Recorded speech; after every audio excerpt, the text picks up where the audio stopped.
इसमें जो व्यवहार अनुवांशिकी है उसके अंतर्गत जो व्यवहार पर अनुवांशिक प्रभाव तथा जो मानव व्यवहार के दैहिक आधार उनको ध्यान में रखा जाता है। मनोविश्लेषणात्मक उपागम। सिगमंड फ्रायड ने बताया, सिगमंड फ्रायड ने मन का अध्ययन अनुभवों के पदानुवस्थाओं के संदर्भ में चेतना की विभिन्न सतहों के रूप में किया है। ये चेतनाएं 3 सतह हैं, चेतन, अचेतन और अवचेतन। चेतन वह अवस्था है जिसमें हम जागृत होते हैं और जो भी हम करते हैं उस पर हमारा पूरा नियंत्रण रहता है। अवचेतन वह अवस्था है जिसमें हमारे द्वारा प्रतिक्रिया तो की जाती है लेकिन वो नियंत्रित नहीं होती। और जब अचेतन वह होता है जिसमें हमारे द्वारा ना किसी प्रकार की प्रक्रिया की जाती लेकिन कुछ ना कुछ जैसे हमारे मन में है वो चलता रहता है, उस पर हमारा पूर्णतः किसी प्रकार से नियंत्रण नहीं होता है। तीसरा उपागम है मानवतावादी उपागम। इस उपागम के अनुसार व्यक्ति एक क्रियाशील व आत्मसिद्ध प्राणी होता है तथा उसे अपने व्यवहार की निर्धारण की स्वतंत्रता होती है।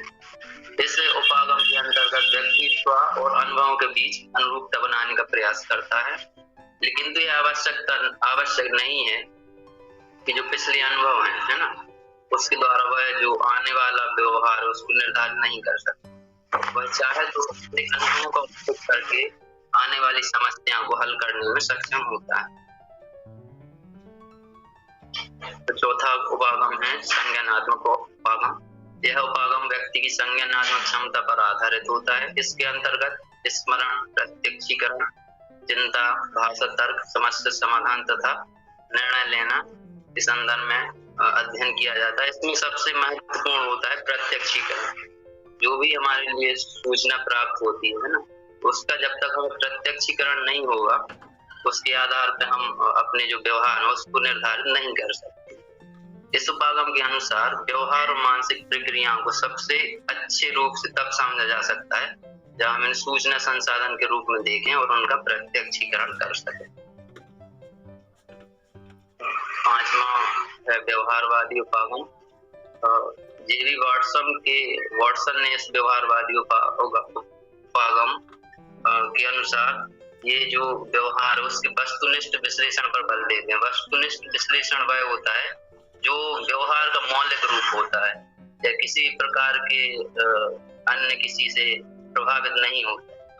इस उपागम के अंतर्गत वस्तुपरक और प्रत्यक्ष व्यवहार का विश्लेषण किया जाता है और वातावरण की उत्तेजनाओं के साथ संबंध देखा जाता है।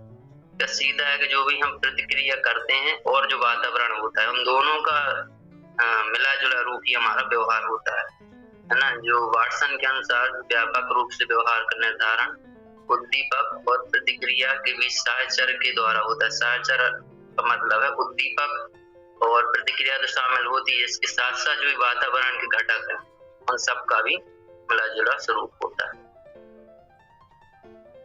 तो हम यह निष्कर्ष निकाल सकते हैं कि मानव का व्यवहार बहुत जटिल होता है और किसी एक उपागम के आधार पर हम सटीक रूप से व्यवहार का अध्ययन नहीं कर सकते।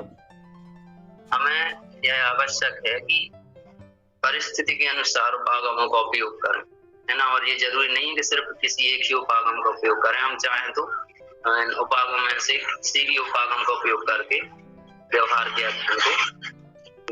अध्ययन कर सकते हैं।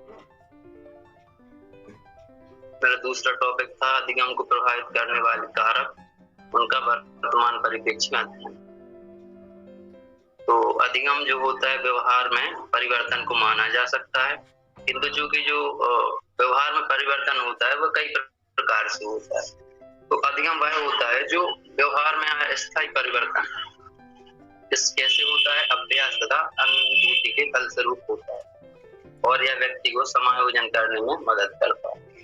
स्किनर महोदय के अनुसार अधिगम व्यवहार में उत्तरोत्तर सामंजस्य की प्रक्रिया है। इन्होंने जो अधिगम है उसकी प्रक्रिया के रूप में माना। अधिगम की विशेषताएं। अधिगम व्यवहार में परिवर्तन होता है। यह अधिगम प्रक्रिया वो जीवन पर्यंत चलने वाली प्रक्रिया है। व्यक्ति जीवन पर्यंत कुछ न कुछ सीखता रहता है। अधिगम के द्वारा व्यवहार में अपेक्षाकृत स्थायी परिवर्तन होता है। और यह व्यवहार में जो परिवर्तन है वह अभ्यास या अनुभूति के फलस्वरूप होता है। अधिगम सकारात्मक भी हो सकता है तथा नकारात्मक भी हो सकता है। अधिगम अनुकूलन है, यह वातावरण से या समाज में हमें सामंजस्य बैठाने में सहायता करता है। और अधिगम एक उद्देश्यपूर्ण प्रक्रिया है, ये इसकी विशेषताएं हैं।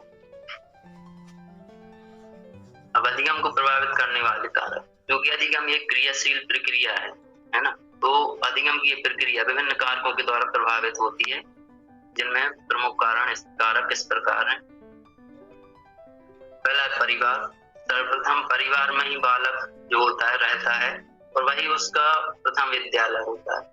तो परिवार का जैसा भी माहौल होगा उस आधार पर उस घर के उस परिवार के बच्चे ढलते है ना। तो अभी वर्तमान में जैसे कि अधिकतर समाज बच्चे अपने घर में ही बिता रहे हैं, तो जैसा परिवार में अधिगम कराएंगे, उसके अभिभावक जैसा भी अधिगम कराएंगे, उस प्रकार से उसका अधिगम होगा। दूसरा है सामाजिक कारक। जब वह परिवार से बाहर निकलता है तो वह सामाजिक दुनिया में आता है, जहाँ नियम, मर्यादाएं, परंपराएं शामिल हो। और यहाँ पर समाज के द्वारा जो नियम या कायदे जो भी बनाए गए हैं, उन हिसाब से उसको अपने हिसाब से ढलना पड़ता है। और समाज भी अपने हिसाब से शिक्षा की व्यवस्था करता है। जैसा समाज होगा वो इस प्रकार की शिक्षा की व्यवस्था करेगा। तीसरा है स्वास्थ्य। अच्छा स्वास्थ्य अच्छे अधिगम की निशानी है। यदि अधिगमकर्ता का स्वास्थ्य अच्छा रहता है तो निश्चित ही वह अच्छे से अधिगम कर सकता है।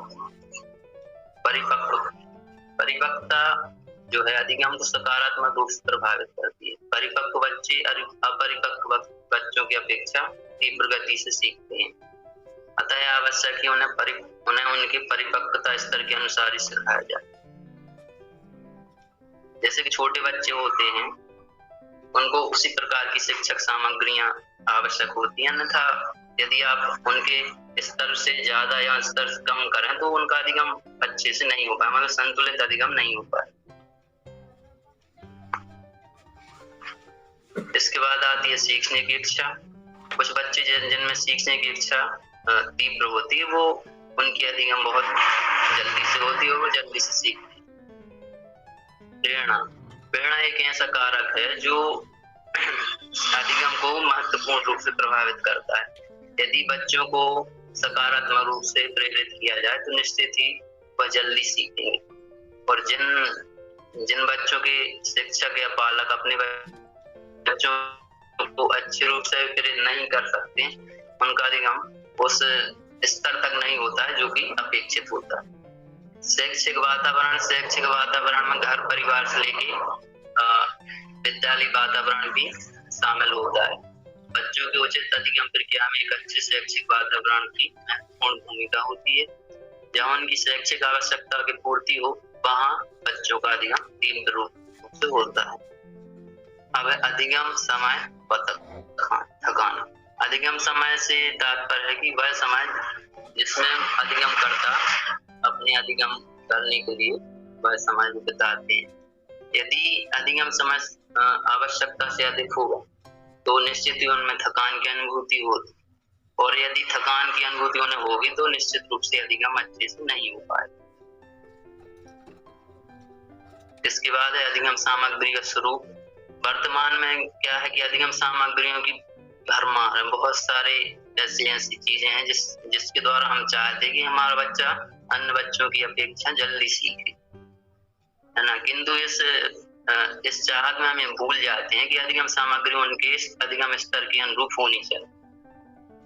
यदि उनके स्तर के अनुरूप है तब उनके अधिगम को सकारात्मक रूप से प्रभावित करेगी, वरना उनके स्तर को नकारात्मक रूप से प्रभावित करेगी। शिक्षक जो होता है छात्रों का निर्माण करता है, तथा वर्तमान में महती आवश्यकता है कि शिक्षक को जो भी अपने विषय उस पर पकड़ हो, और उससे सबसे पहली बात है कि बाल मनोविज्ञान का ज्ञान होना चाहिए। हम बात करते हैं शिक्षण विधियां और कौशल की, तो शिक्षकों को प्री सर्विस जिसमें बीएड शामिल है, और इन सर्विस प्रशिक्षणों के दौरान शिक्षकों को विभिन्न प्रकार की शिक्षण विधियां कौशल सिखाए जाते हैं। अब चूंकि जैसे वर्तमान में देखें कि ऑनलाइन पढ़ाई हो रही है, तो इसमें जो भी स्किल है उनका अच्छे से उपयोग नहीं हो पा रहा, तो निश्चित ही है कि वर्तमान में उन बच्चों का अधिगम प्रभावित होगा।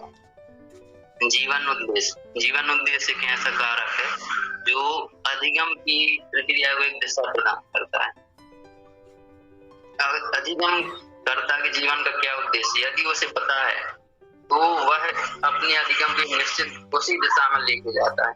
यदि अधिगम कर्ता को यह ना बताया जाए या उससे यह जानने की प्रयास ना की जाए तो अधिगम में जो हमारी अपेक्षाएं हैं उन पर ना तो बच्चा खरा उतरेगा, ना ही हम उन उद्देश्यों की पूर्ति कर पाएंगे।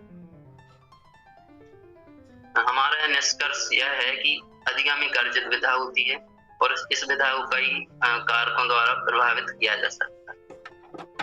कारक सकारात्मक तथा नकारात्मक रूप से प्रभावित करते हैं। अधिगम प्रक्रिया को सुचारू रूप से चलाने में निसंदेह बच्चों के पालकों, विद्यालय एवं समाज की महत्वपूर्ण भूमिका होती है और बच्चों के अधिगम को सही दिशा में ले जाने के लिए हमें आवश्यकता है कि हम उन्हें ऐसा वातावरण प्रदान करें जो बच्चों के अधिगम को। धन्यवाद। Thank you.